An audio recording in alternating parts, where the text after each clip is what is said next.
ஓம் கஜானனம் பூதகணாதிசேவிதம் கபித்தஜம்பு பலஜார பஜ்ஜிதம் உமாசுதம் சோக விநாசகாரணம் நமாமி விக்னேஸ்வர பாதபங்கஜம். அனைவருக்கும் வணக்கம். நான் உங்கள் அஸ்ட்ரோரும். ஒரு சாதாரண குடும்பத்தில் பிறந்து அவர் வளர்ந்து வரும் பொழுது ஒரு 35-40 வயசில் வளமான வாழ்க்கையை வாழ்ந்து கொண்டிருக்கிறார்.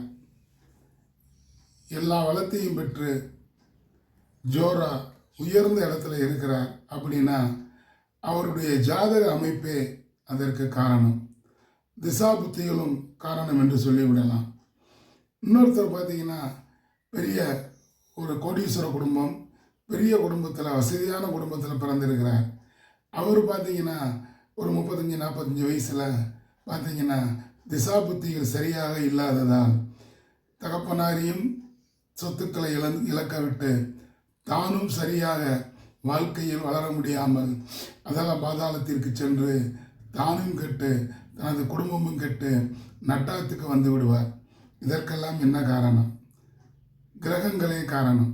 கிரகங்களில் 9 கிரகங்களில் சனி என்ற கிரகத்தை பார்த்து எல்லோரும் பயந்து கொண்டிருக்கிறோம். சனியை பார்த்து அவ்வளவாக அச்சப்பட தேவையில்லை.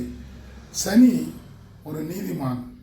சனி ஈஸ்வரன் என்ற பட்டத்தை வாங்கி இருக்கிறான். 9 கிரகங்களிலே வேற எந்த கிரகத்திற்கும் ஈஸ்வர பட்டம் கிடையாது. ஆக சனி ஈஸ்வரன். சனி நல்லவர்களை தீண்டவே மாட்டார். சனி ஒரு நீதிமான். ஆக ஒரு சட்டத்துக்கு புறம்பான போனவர்கள், ஒரு சட்டவிரோத செயல்களை செய்பவர்கள், மனச்சாட்சிக்கு விரோதமாக போய் கொண்டிருப்பவர்களை சனி பகவான் கண்டிப்பாக தண்டித்து விடுவார். நீதி, நேர்மை, நியாயம் இவைகளை கடைபிடித்து கொண்டிருப்பவர்களை சனி பகவான் எந்த ஒரு துன்பத்தையும் கொடுக்க மாட்டார். ஆக சனியை கண்டு எவரும் பயப்பட வேண்டாம்.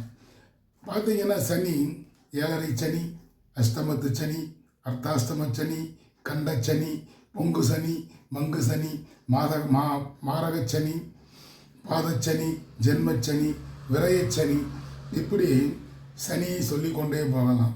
7.5 சனி என்பது உங்கள் ராசிக்கு பின்னாடி ஒரு 2.5 வருடமும், உங்கள் ராசியில் ஒரு 2.5 வருடமும், ராசிக்கு அடுத்த கட்டத்தில் ஒரு 2.5 வருடமும், 3 வீடுகளில் 2.5 வருடங்கள், ஆக மொத்தம் 7.5 வருடங்கள் சஞ்சாரம் செய்கிறார் இந்த சனி பகவான். இதைத்தான் 7.5 சனி அப்படிங்கிறோம். 7.5 சனி, அஷ்டமத்து சனி, அர்த்தாஷ்டம சனி. பொதுவாக நல்லவர்களை சீண்டுவதே இல்லை இந்த சனி பகவான்.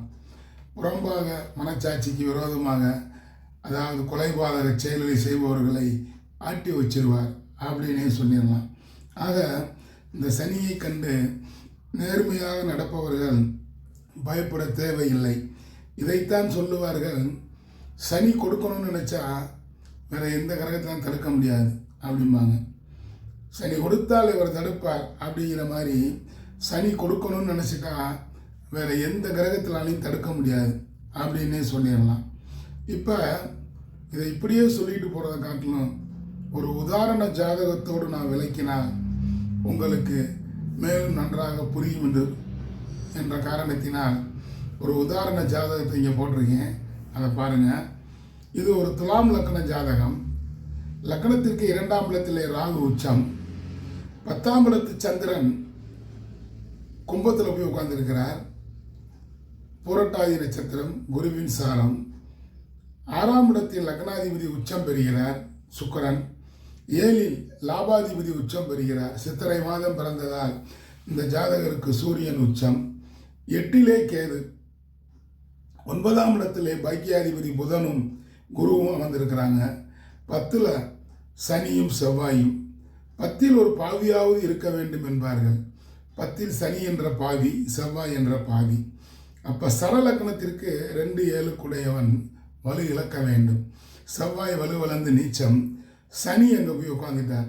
சந்திரனும் சனியும் பரிவர்த்தனை யோகம். சனியின் வீட்டில் சந்திரன், சந்திரன் வீட்டில் சனி. இவர் வீட்டில் அவர், அவர் வீட்டில் இவர் மாறி உட்கார்ந்திருப்பதால் இதை பரிவர்த்தனை யோகம் அப்படின்னு சொல்லிடலாம். ஆக சந்திரனும் சனியும் பரிவர்த்தனை யோகத்தில் இருக்கிறாங்க. இங்கே 10ஆம் இடத்தில் சனி, 10ல் ஒரு பாவி, 10ல் சனி இருந்தால் சனி 3 10 நிலைமைங்கிறாங்க. 10ல் சனி இருந்தால் பதவி, பெயர் புகழ் செல்வாக்கை கொடுத்து விடுவார். அங்கே அந்த இடத்த கேது பகவான் தனது பார்வையாக பார்ப்பதால் சனி அங்கே அதாவது நல்லா பலம் பெற்று விடுகிறது அப்படின்னு சொல்லிடலாம். லக்னத்திற்கு 10லே சனி, அந்த சனியை கேது பகவான் 8லிருந்து பார்க்கிறார். 8ஆம் இடம் என்பது மறைவு ஸ்தானம். கேது என்ற பாம்பு, கெட்டவன் கெட்டிடில் கெட்டிடும் ராஜயோகம், கெட்டவன் தான் கேது.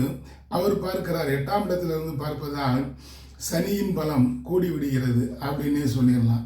அப்போ சனி 10ல் இருந்தால் பதவி, பெயர் புகழ் செல்வாக்கை கொடுத்தே ஆக வேண்டும். அத்தனையும் கொடுத்து இவரை ஒரு வளமான வாழ்க்கையை வாழ செய்வார். இந்த ஜாதகத்தில் லக்னாதிபதி சுக்கிரனோ உச்சம், லாபாதிபதி சூரியனோ 6ஆம் இடத்தில் மேசத்தில் உச்சம், தனஸ்தானத்தில் 2ஆம் இடத்துல ராகு உச்சம். ஆக புதன் வேற 9ஆம் இடத்துல ஆட்சி பெறுகிறார், குருவுடன் சேர்ந்தாச்சு.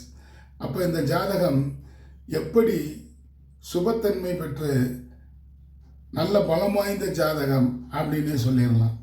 ஆக சனி 10ல் இருந்தால் கொடுத்துத்தானே ஆக வேண்டும். அப்போ சனி சந்தோஷத்தை தருவாரா அப்படின்னா இந்த ஜாதகருக்கு கண்டிப்பாக சனி திசை நடக்கும் பட்சத்தில் கண்டிப்பாக 19 வருடங்கள் ஒரு சந்தோஷத்தை கொடுப்பார் அப்படின்னே சொல்லிடலாம். அப்போ இவருக்கு சனி திசை நடந்துச்சுன்னு வைங்க, 19 வருடங்கள் வாழ்க்கையில் ஒரு உயர்ந்த இடத்தில் உச்சாணி கொம்பில் போய் உட்கார்ந்து இவர் பல பேருக்கு உதவி செய்வார், பல பேருக்கு உபகாரமாக இருப்பார், பலருக்கு உதவிகளை செய்து பெயர் புகழ் செல்வாக்கை அதன் மூலம் இவர் பெறுவார் அப்படின்னே சொல்லிடலாம். ஆக சனி என்பவர் ஒவ்வொரு 12 லக்கணத்திற்கும் இந்த லக்கணத்திற்கு இந்த இடத்தில் இருந்தால் இந்த திசை நடந்தால் யோகம் அப்படின்னு சொல்லிடலாம். ஆக துலாம் லக்கணத்திற்கு 4, 5 குடையவன், கேந்திராதிபதி, அப்புறம் திரிகோணாதிபதி. இவர் 10ஆம் இடத்துல ஒரு கேந்திரத்தில் இருக்கிறார். ஒரு கேந்திராதிபதி ஒரு கேந்திரத்தில் இருப்பது சிறப்பு அப்படின்னே சொல்லிடலாம். இங்கே லக்னாதிபதி சுக்கிரனோ உச்சம், லக்னத்துக்கு சுபத்தன்மை பெற்ற சனி பகவான் 10ஆம் இடத்திலே செவ்வாயுடன் சேர்றார், ஞானகாரகன் கேதுவால் பார்க்கப்படுறார். அப்படி பார்க்கும் பொழுது இந்த ஜாதகர் எவ்வளவு அதிர்ஷ்டத்தை பெற்றிருக்கிறார் அப்படின்னே சொல்லிடலாம். ஆக சனியை கண்டு பயப்பட தேவையில்லை, அச்சம் கொள்ள தேவையில்லை. சனி கொடுக்கணும்னு நினச்சா கொடுத்துக்கிட்டே இருப்பாருங்க அப்படின்னே சொல்லிடலாம். இதையும் வேறு கோணத்தில் பார்க்க வேண்டும். சந்தோஷத்தை மட்டும் கொடுப்பார். நீதி நேர்மை நியாயமான முறையில் சென்றார், அநியாயமான முறையில் எதிர்மறையான பாதையில் சென்றார், அவரை உண்டு இல்லைன்னு ஒப்பிட்டு உட்கார வச்சிருவார். இதே சனி 8ல் இருந்து ராகு பார்த்தாச்சுன்னா சங்கடங்களையெல்லாம் கொடுத்து விடுவார். 8ஆம் இடம் என்பது பெண்களுக்கு மங்கல்ய ஸ்தானம். பொதுவாக ஆயுள் ஆரோக்கியத்தை பற்றி சொல்லக்கூடியது. ஆயுள் ஆரோக்கியம் முதல்ல பங்கப்பட்டுவிடும். இதே சனி பகவான் 7ல் இருந்தால் ராகுவுடன் சேர்ந்தாலோ ராகு பார்த்தாலோ, 7ல் சனி ப்ளஸ் ராகு இருந்தால் வனவாசம், 8ல் லக்னத்திலிருந்து 8ல் சனியும் ராகுவும் இருந்தால் சிறைவாசம். அவர் வாங்கிய சாரத்தை பொறுத்து சுபர்கள் பார்க்கா வண்ணம் இருக்கும் பொழுது. ஆக சனி சந்தோஷத்தையும் கொடுப்பார். எதிர்மறையாக நடந்து சட்டத்துக்கு புறம்பா போனீங்கன்னா அவரை மாதிரி தண்டிக்கக்கூடியவர் யாரும் இல்லை. நீதியை நிலைநாட்டுவார். அப்போ அதாவது அவங்களுக்கு சந்தோஷத்தை கொடுத்த சனி பகவான் இந்த மாதிரியாக 7, 8ல் ராகுவோடு சேர்ந்து சுபர்கள் பார்வையின்றி வலுக்குன்றி இருந்தால் சங்கடங்களையும் கொடுத்து விடுவார். ஆக அந்த ஜாதகன் அந்த சங்கடங்களை தாங்க முடியாது, ஏண்டா இந்த உலகத்தில் பிறந்தோம் அப்படிங்கிற நிலைக்கு வந்து விடுவார், அந்த நிலைக்கு தள்ளப்படுவார். அப்படி பார்க்கும் பொழுது இந்த சனி பகவான் தான் இருக்கும் இடத்தை பொறுத்து சந்தோஷத்தையும் கொடுப்பார், சங்கடங்களையும் கொடுப்பார். அதாவது ஒரு பாட்டு வரும், அதாவது சிவன் கழுத்தில் இருக்கும் பாம்பு கேட்டதாம் கருணனை பார்த்து, கருடா நீ சவிக்கியமா என்று. ஆக எங்கேருந்து யார் யாரை பார்த்து கேட்குறது அப்படிங்கிற ஒரு இது வருது இல்லையா. அந்த பாம்பு தனியாக இருந்துச்சுன்னா கரடை தூக்கிட்டு போயிடும். இவர் சிவன் கழுத்தில் இருக்கான். அப்போ சிவன் பாதுகாப்பாக வச்சுருக்காராம்.